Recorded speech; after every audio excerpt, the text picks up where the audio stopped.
बढ़ती उम्र के साथ बच्चे नई बातें तेजी से सीखते हैं। इस दौरान माँ बाप और स्कूल टीचर इन्हें बताते हैं कि क्या अच्छा है और क्या बुरा है। एक छोटी सी चूक किसी भी बच्चे के दिमाग में गलत धारणा बना सकती है और ये एक गलती उसकी पूरी जिंदगी के लिए एक अभिशाप भी बन सकती है। बच्चे गलतियां करते हैं और माँ बाप उन गलतियों को सुधारते हैं और यही चलता आ रहा है। लेकिन क्या हो अगर बच्चे के गलत करने पर उसे समझाया ही ना जाए, उसे बताया ही ना जाए या उसे एहसास ही ना कराया जाए कि जो उसने किया है वो गलत है। माँ बाप द्वारा बच्चों की गलतियों को नजरअंदाज करना या उन्हें औरों से छिपाना किसी भी बच्चे को अमरजीत सदा भी बना सकता है। क्या आपने कभी ये नाम सुना है? अगर नहीं सुना है तो चलिए आपको बताते हैं कि ये नाम क्यों एक समय में देश ही नहीं बल्कि विदेशी मीडिया की सुर्खियों में भी छा गया था। नमस्कार, मैं हूँ दिशा शर्मा और आप देख रहे हैं युग अभियान टाइम्स। आखिर कौन है अमरजीत सदा? अमरजीत बिहार के बेगूसराय जिले के मुसहरी गांव में रहता था। उसके परिवार में उसके माता पिता एवं उसकी छोटी बहन थी जो मुश्किल से 6 महीने की थी। अमरजीत के माता पिता एक दिहाड़ी मजदूर थे और एक झोपड़ी में अपना जीवन गुजार रहे थे। उनके घर के पास ही अमरजीत के चाचा जी का भी घर था और उनके बच्चे भी छोटे ही थे। ये बात है 2006 की, जब अमरजीत मात्र 7 वर्ष का था। एक दिन हुआ यूं कि अमरजीत के चाचा की 6 साल की लड़की अचानक गायब हो गई।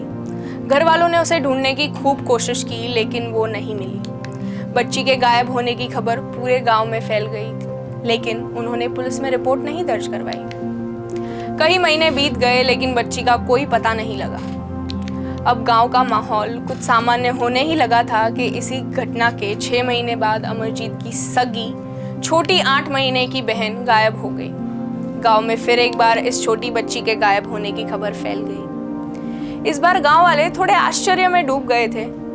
गांव वाले समझ ही नहीं पा रहे थे कि आखिर हो क्या रहा है। लेकिन इस बार भी अमरजीत के परिवार वालों ने पुलिस को इस घटना की जानकारी नहीं दी। इस दूसरी दिल दहला देने वाली घटना को मात्र 3 महीने हुए थे कि गांव में फिर एक बार ऐसी ही एक और घटना हो गई।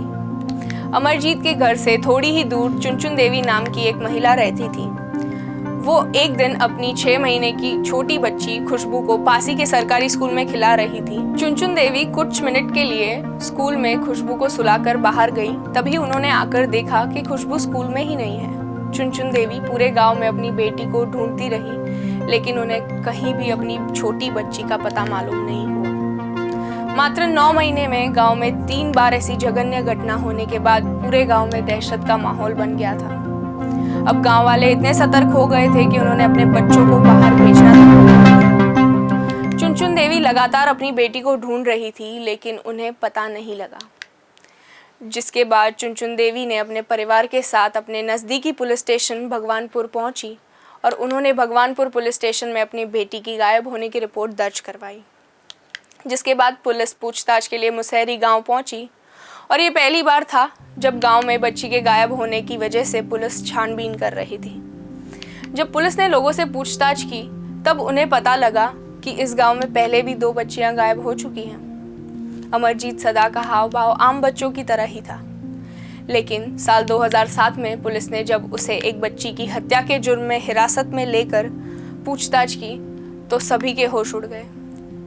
पुलिस की पूछताछ में उसने ऐसे ही सब कुछ नहीं बताया। अमरजीत ने पूछताछ कर रहे पुलिस वालों को मुस्कुराते हुए कहा, पहले बिस्किट खिलाओगे तभी बताऊंगा।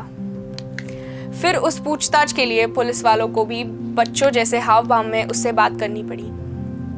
पूछताछ में घुल मिल जाने के बाद अमरजीत ने बताया कि उसने अब तक 3 छोटे बच्चों का कत्ल किया है। फिर एक और चौंकाने वाली बात सामने ये आई कि उसने अपनी छोटी बहन को भी मौत के घाट उतार दिया था। हालांकि इसके पीछे गलती अमरजीत के माता पिता की भी थी, जिन्होंने जानबूझकर उसके इस जुर्म को छिपा लिया। पुलिस पूछताछ में अमरजीत ने बताया कि उसने अपने पड़ोस में रहने वाली एक 6 माह की बच्ची को भी मार डाला। अमरजीत के मुताबिक वो पहले उस बच्ची को एक सुनसान जगह पर लेकर गया और फिर एक पत्थर से उसका सर कुचल दिया। इसी हत्या के मामले में अमरजीत को पुलिस ने हिरासत में लिया था क्योंकि बच्चे के माता पिता ने इसी पर शक जताया था। पुलिस को इस छोटे सीरियल किलर ने बताया कि उसे ये काम करने में मजा आता है और इसीलिए वो ऐसा कर रहा था। इस बात को लेकर अमरजीत के परिजनों ने उस वक्त दावा किया कि उसकी उम्र कम है और उसे सही गलत का अंदाजा नहीं है। हालांकि पुलिस ने मनोचिकित्सकों की मदद ली तो पता चला कि अमरजीत कंडक्ट डिसऑर्डर से जूझ रहा था। इस डिसऑर्डर के चलते इंसान दूसरों को चोट पहुंचाने और मारने में खुशी महसूस करता है।